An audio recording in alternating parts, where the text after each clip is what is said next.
Hey, good morning. Yes, it is. It is Thursday, May 29th. So, what are we going to talk about today?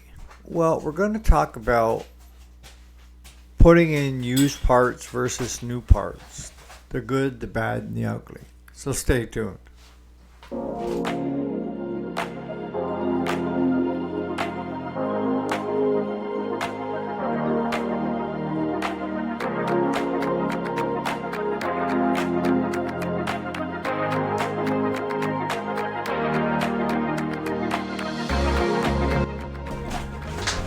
Alrighty, welcome back to the channel. My name is Eric, and yes, this is the weekday, Monday through Friday. Today is Thursday, the 29th of May, 2025.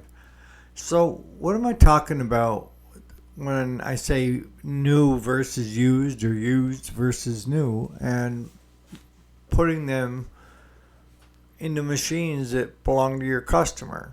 If you're a do-it-yourselfer, there is absolutely nothing wrong with it, okay? If you have the ability to do that, I know a lot of people, a lot of my customers with their older machines have gone out and bought one or two donors so they had spare parts.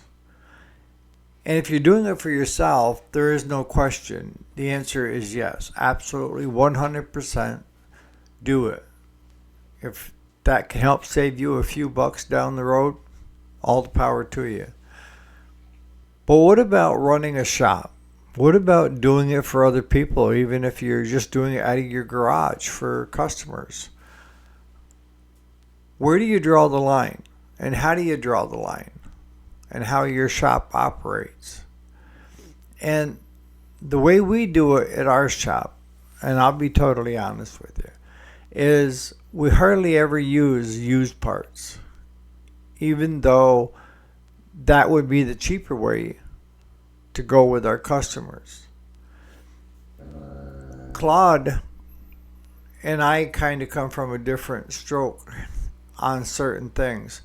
Electrical, I hate to put in used if it takes a lot of time to get back to where we were at and have to replace that in a short time. I mean, all parts can fail, even the new ones. I think the new ones out there are actually cheaply made. So they're not lasting like the old coils and stators, and they're just not made to last. Whereas the older stuff was. That's how you rated a company, is by how well they built their machines and how long they lasted if you were one that took care of it, right? It was an investment. You didn't buy it just to use it for a couple of years and toss it in the landfill. You bought it as an investment to use 10, 15 years, right? I know times have changed.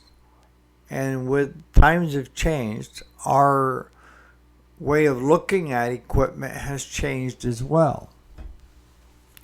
When I hear somebody say that, well, it only costs $2,000 to get a riding lawnmower, I just do a double take and say, only? I mean, it's like they're made of money, of where they can use it today and go get a new one tomorrow. And maybe they can. I don't know. I'm not interested in their financial background or spreadsheet of how well they're doing of profit and losses. But I still want to buy as an investment. And I think a lot of people my age and older are looking at it still as an investment.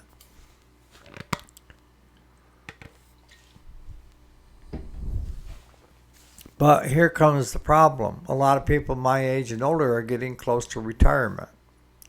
And they want to buy a machine that's going to last them the last of days, right? This is going to be my last lawnmower that I'm going to buy in my lifetime. And that's not the case, right? The case is usually this is going to be my 1 in 20 that's got to last me for the rest of my life. But let's take it back to working in the shop. When is it okay to use used parts versus new parts? And my general thinking on it is depends on how long it takes if we have to replace that used part. If you're talking a 3 to 4 hour teardown and put back together, and the part is a brand new one is cheaper than the teardown, then you probably don't want to just put used in it. And a lot of it depends upon what the price is. Like, I have no problems with putting in used transmissions, transaxles. Whether it be a hydrostat or be a standard shift or the centrifugal clutch systems on top. I tend to stay away from the used coils, solenoids, because they're kind of iffy. They're not that expensive, and electrical coils aren't so bad because you can get at them fairly easy, and even the solenoids aren't too bad as long as you can gain entry to them pretty quickly. But I have to take into consideration how much more is it going to cost my customer to have to go in and do a redo on it, and what are the odds of having to do a redo on it, right? Because what we end up doing with our customers is you get to a certain point and you have to come at the customer and say, look, here's what we have. Here is what the costs are going to be if we put in new parts. Okay? Here's the parts. Here's the labor. Now, if we go with used, I can cut the parts bill usually in less than half of what new is, right? So you're going to save half of the parts bill. The labor bill is still going to be the same. It's still going to take us that amount of time whether we're swapping out new or used parts. Which way do you want to go? And depending upon what it is, I mean, like transmissions, PTO clutches, steering sectors and stuff in the front end, tires, tubes, not tubes, but tube tires that are still strong and inflated and got good tread on them. I mean, there's a lot of things that you can take from one to the other. The other is basically an engine, a whole complete engine, dropping it in to that machine. And actually on those, you save a lot on the labor bill, right? Because not only would you be doing a teardown plus an engine job, which is time consuming, you're just simply doing a toss out and toss in another engine. And I'll be honest with you, the stuff that Harbor Freight's got with their Predator stuff, you can get a warranty on that stuff. You can get a year, 2 year, 3 year. It's up to you. You want to pay up front if you believe in warranties. But you see what I'm saying? And if you have a really good used engine there that you can simply put into that customer's machine, you're probably going to save them having to buy a new machine. Because you take your engine and your transmission are probably the most expensive things on that mower. The electric PTO clutch comes next, right? I don't like using used belts and certain electrical products that are not that expensive. But what do you guys think when it comes to that? Because there's a big whooptia out there in the community, the small engine repair community, of only put in new. And it is what it is. And the customer is just going to have to pay that bill. And maybe I'm doing it all wrong, because I take my customer into consideration every step of the way. And I try to treat my customer like I would want and hope to be treated myself. I don't need to be involved in the minute by minute play. But please let me know before you rack up a lot of money on my mower, because I may consider just going out and getting a new one. If it's going to cost a pretty good chunk of change and there's no guarantees, I mean, there's no guarantees in anything in life except for death and taxes. But I want to make that decision. I don't want to have you take and do what you think is best and then hand me a bill of over $1,000 on a $2,000 mower. Because if I would have just gone another $1,000, I could have got a brand new one with a warranty. You see what I'm saying?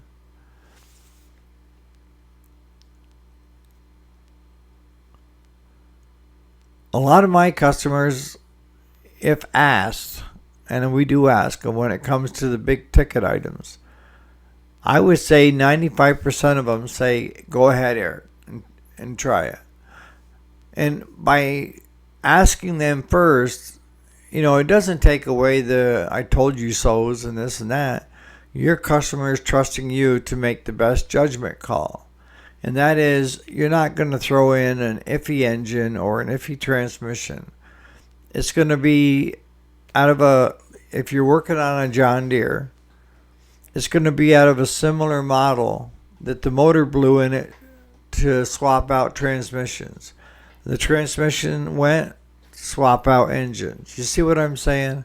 So you know the machine, you know what the issue was, and that's how you bought it.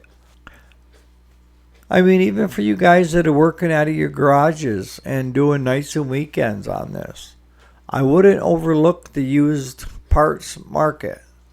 Now, buying used parts off eBay, that's questionable.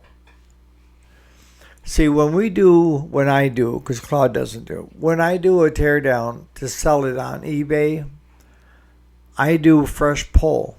And that is, I am going to be honest with my eBay customer that buys from us. I know that the engine was running until it put a connecting rod through the side of it. So I know the carburetor pretty much is good. It's probably going to have to be cleaned, maybe even kitted. Would be smart. The head's still good on it.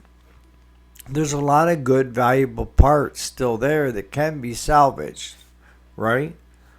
And if the engine blew a hole through the side of it, good chances are the transmission is still good on it. But then I have people say, well, we mark up our parts, our new parts. And that's how a lot of shops operate, right? You charge the labor so much an hour, and then you also, with your new parts, there's a markup on that. And most often it's anywhere between 15 and 25% markup.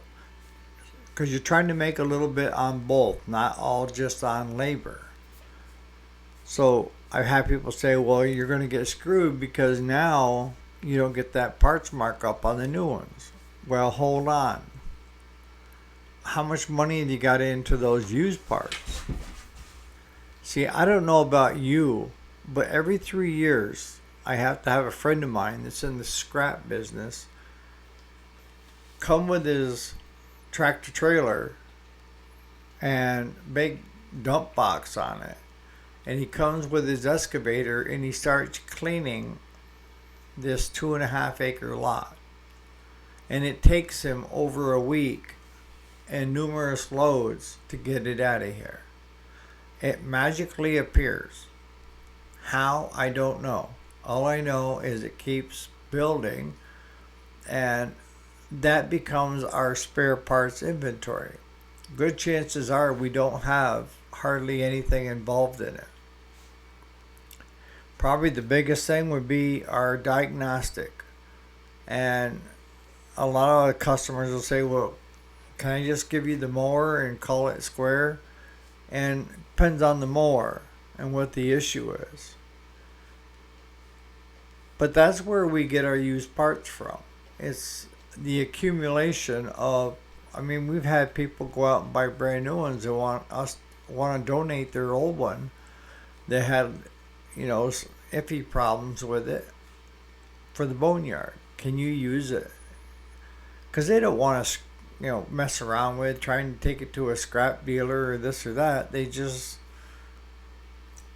Eric, come get it, or all of a sudden it just miraculously appears in our yard, and Claude has to take the skid steer and take it up and put it with the rest of them.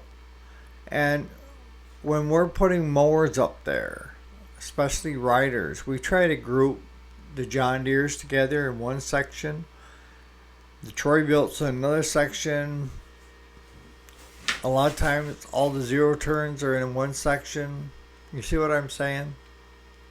So, and we make a mental note of why it's up there. Are there times that we go up there and say, what was the matter with that one?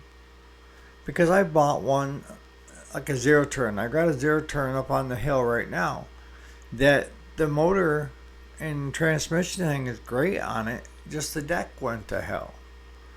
And the cost of a new deck for that particular one Troy built, it just wasn't worth it. And no, we didn't have a used deck that we could hang on it. Now, if somebody needed the transmission or the engine out of that, I know both are good. You see where I'm going with this? Even the arms. If somebody bent one of the arms, those parts are good. The seat's good on it. And I can tell you right now, just by that line of logic, anything we have on the hill, other than scrap value, is all profit.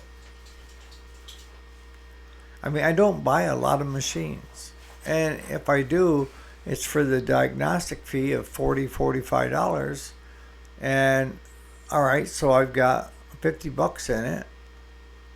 How many usable parts can I pull off that to put onto somebody else's machine to recoup my $50? Tires are good, front and back. I mean, there's a lot of good used parts on used machines. And there are times where things get slow, and we will take 2 or 3 machines and make a good one to sell the following spring. Push mowers are the same way. People drop off a push mower because they don't want to monkey with it any longer. And we had 2 of them that got left in our boneyard last year, and we pulled them out, and those 2, by simply adjusting the valves, got them running good, and we sold them for $100 and $125. Did we have time adjusting the valves and this and that? Yeah, but we didn't have anything to work on anyways. So instead of feast or famine, we continue working on stuff that we would recoup in the spring, the following spring. And for you guys that are running shops through the winter that don't do tractors like we do, this is probably the slowest period there is. So what I would recommend to you guys is to look at your used donors that you have and try to figure out how many decent riders and push mowers can I put together to sell the following spring, and get those closest to your building where you can get at it once the snow starts to fall. You know what I'm saying? So that, or get them into the shop at work area before it starts to get really snowy out, where you got to dig it out of a snowbank. Let me know in the comments what you think and what you guys are doing in your shop and what's your mentality on it. You know, like when it comes to tractors and doing a clutch job, we don't do just the clutch disc. We do the pressure plate throw out, because the biggest cost involved to our customer is the tear down and the put back together. And that's roughly $1,200. And a normal disc is around $59, all right? If I buy the kit, with the throwout bearing, pilot bearing, pressure plate with the clutch disc. It's running for the aftermarket. It's running around $200 to $300. So we don't skimp on that. We go with a brand new one. We give the customer their old one, saying that you might be able to get away with putting a disc in it, but we're not taking a chance on it.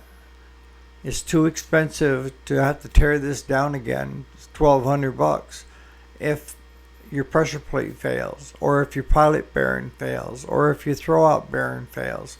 We're there for a couple $100. We aren't coming back. You have a brand new clutch system. So put in the comments what you guys are doing and what your thoughts are on it. Now, lastly, one of you guys had mentioned, when we're talking about fluff channels, about naming a channel. I'm not getting into that. Just go out and search for yourself. You decide what channels you want to watch and what brings you the most value. I'm not going to go out and start picking them for you and saying this one is bad and this one's good. And no, we're all adults. Make your own determination, because one that I might think isn't doing a very good job, you may feel that is. So it's all in your perspective when it comes to what you want to watch on YouTube, not what I think you should watch. So on that note, you guys have a great Thursday, and we'll catch you here bright and early for the last day of the week, Friday. You guys have a great Thursday.